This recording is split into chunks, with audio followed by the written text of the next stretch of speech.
大家好，我现在在河南洛阳，这是洛阳的丽景门。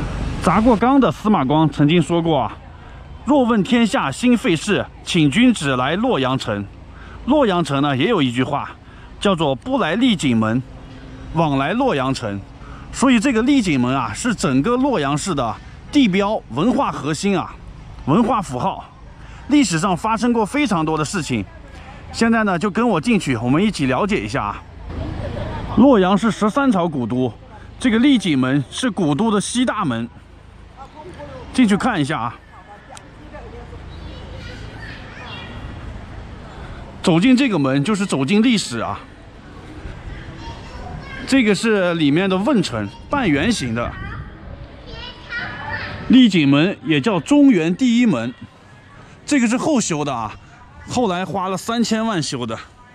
现在买票上去参观一下，已经上来了，门票是35块。站在这上面看得清楚，这是个半圆形的问城。从那里进来啊，就进入城内了。去城内看一下。这里现在维修呢。这个就是13朝古都洛阳了。一进来就是这条啊，这是主干道，这两边啊就是各个部门办公的地方。现在这条街呢改成小吃一条街了，步行街，里面都是卖小吃的。站在这里呢，可以想象一下古时候这里车水马龙、繁华的样子啊。好了，废话不多说，开始讲故事了啊。这个洛阳13朝古都有一朝就是武则天的周朝。我们知道这个唐朝的首都是在长安，但是武则天登基以后啊，她就把首都从长安迁到洛阳来了。说明他对洛阳这里特别喜欢。为什么要迁都到洛阳啊？就是说他在长安的时候，为了争权夺利啊，就是得罪了很多人，杀了很多人。在长安时候做了很多不好的事，每天晚上睡觉呢就提心吊胆，睡不好觉。然后他当皇帝以后就迁到洛阳这边了，远离那些政治，远离那些是非，在洛阳这边就睡得挺好的啊。武则天当了皇帝，还是有很多人不服他呀。那他就想了个办法，就是排除异己，巩固自己的权利啊。想了什么办法？就是分文言事啊，让这个所有的人互相监督。具体是怎么操作呢？就是全国的人，你如果觉得身边有人对武则天不满，如果他想造反，你就可以告他的状。记住啊，是不需要任何证据的，就是你感觉他对武则天不满，你就可以来告状。甚至你可以来洛阳告御状。沿途的官员呢不能阻拦，而且还要提供给你盘缠，管吃管住，让你来洛阳告状。通过这个方法，让这些官员们互相揭发、互相举报，然后他就加强他的权力嘛。果然，他这个政策一推出，全国各地就涌现出很多的酷吏，比如说这个来俊臣、周兴，他们呢就专门就是检举揭发别人，然后这样呢就是升官发财啊。当时来俊臣在这个问城啊，丽景门这里面的问城，设立了一个推事院，就是一个监狱啊。这个监狱被誉为当时洛阳的人间地狱。你只要被抓到这里面啊，就没有一个能活着走出去的。进了这里面，你只求速死，就是你没有罪，也能给你找出罪来。反正各种刑具，严刑拷打、刑讯逼供，没有一个能扛得住的啊。所以这个来俊臣呢，就当时特别有名，所有的官员听到他的名字，那都胆战心惊啊。这些酷吏们啊，手段非常的狠，所有的人啊都恨透他们了。但是没办法，武则天支持他们呀，没有人能动得了他们。因为他们帮武则天就是杀了很多反对他的人。这些酷吏里面有2个是最狠的，一个是来俊臣，一个是周兴。有一天呢，这来俊臣就请周兴来这里吃饭啊。他俩吃饭的时候就聊天，来俊臣就问周兴啊，他说我这儿有个人，就是死硬分子，特别难搞，我怕一般的手段对付不了他，你有没有什么好的方法？周兴就说了，这有什么难的？你找一个瓮过来，然后瓮下面呢架上火，你把这个人放到瓮里面，把火点着了，就没有他不招的啊。然后来俊臣听完了，马上翻脸了，他就说，哥们儿，现在就听你进去吧，有人告你谋反呢。这就是著名的请君入瓮。这些手段特别狠的酷吏，最后也都被杀了。为什么呢？因为这些官员啊，特别怕他们，而且也特别恨他们。这些官员没办法反对武则天，但是我可以反对你这些酷吏啊，所以他们就联名告这些酷吏的状，然后引起很大的民愤。那武则天一看，哎，现在我的目的也差不多达到了，这些酷吏呢也没有什么利用价值了，现在民愤很大，把他们杀了呢，以平民愤，所以就把这些酷吏都给杀了。这件事告诉我们什么呢？就是不要帮着别人去作恶。如果引起很大的民愤，你可能会当了替罪羊啊，会被别人当枪使了。刚才我说进了这个监狱的啊，就没有一个活着出去的，但是有一个例外啊，有一个人活着出去了，那就是狄仁杰。狄仁杰当时进来以后啊，来俊臣呢就准备了各种手段想对付他，想给他用刑。当时狄仁杰就说了：“哎，你别用刑，我招了，我全招，是我要谋反。”这一下呢，就给来俊臣搞懵了，这是什么情况？准备的刑具都没有用上啊！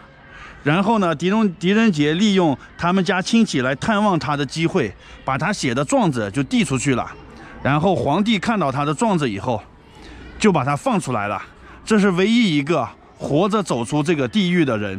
说起来，狄仁杰和我是老乡啊，都是山西太原的，给我老乡点个赞啊！大家好，我现在在河南洛阳，这是洛阳的白马寺。在白马寺门口有一个狄良公墓，就是狄仁杰墓啊，大唐名相。狄仁杰死后被追封为梁国公，所以他叫狄良公墓。但是很多史学家说这个搞错了，这个不是狄仁杰的墓啊，说是那个薛怀义的墓。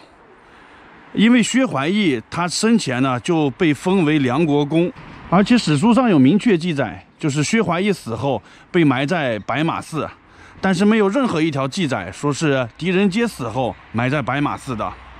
而且薛怀义是白马寺的主持啊。很多人问这个薛怀义到底是谁啊？他为什么会在白马寺当主持啊？这个人的经历非常的传奇啊，跟大家简单讲一下。薛怀义就是武则天的男宠，也叫做面首。他本名呢叫做冯小宝，他以前就是卖药的啊。他这一生呢就是各种的傍富婆，最后傍上了这个武则天啊。他先是傍上了这个千金公主里面的一个侍女，然后又傍上这个公主。这个公主要把他推荐给这个武则天，武则天一见他呢也非常喜欢。这个人长得很魁梧，而且呢很会说话，就是把武则天逗得很开心啊。武则天我们应该了解吧？她现在当了皇帝了，身居宫中，而且她老公去世了，她一个人也很寂寞啊。你想嘛，这个皇帝呢都有3宫6院72妃，那她作为第一个女皇帝呢，养1、2个男宠也是很正常的吧？所以这个冯小宝就是她的第一个男宠。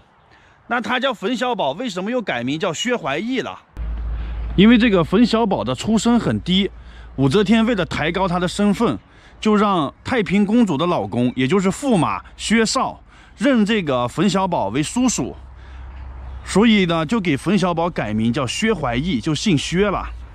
然后又安排薛怀义去白马寺出家当和尚，让他在这边当主持。因为武则天经常招这些和尚进宫去念佛、去念经，所以呢，就为他和这个薛怀义约会创造了条件啊。不管是给他改名，还是让他去当和尚，都是为了掩人耳目。薛怀义自从傍上武则天以后啊，那真是飞黄腾达，一步登天呀。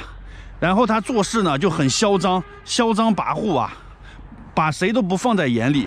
这个薛怀义每次进宫的时候，就骑着高头大马，特别的耀武扬威啊。还有很多官员上去给他牵马，就是讨好他。然后这个人呢，还被武则天封为主帅，率部队出去打仗，打2次啊。他的运气也非常好，每次出去打仗呢，这个突厥呢就撤兵了。然后他呢就说是自己的功劳啊什么的。就是武则天回来以后给他加官进爵呀，就是封赏他很多东西。出去打仗的时候啊，让另一个宰相去辅佐他。这个宰相啊说了几句他不开心的话，他马上就打这个宰相啊，打这个当朝的宰相。就是这么嚣张跋扈的一个人啊，武则天居然也能忍耐他，处处都偏袒他，所以别的人奈何不了他呀。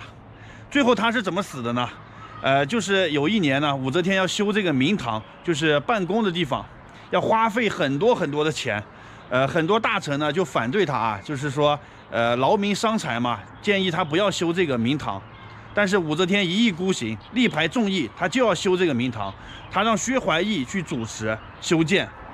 没过几年，这个明堂就修好了。薛怀义就邀请武则天去竣工剪彩嘛。他想的，武则天看完肯定要去表扬他，去夸奖他，他建得这么好。结果武则天看完以后呢，没有什么表示，微微一笑就走了。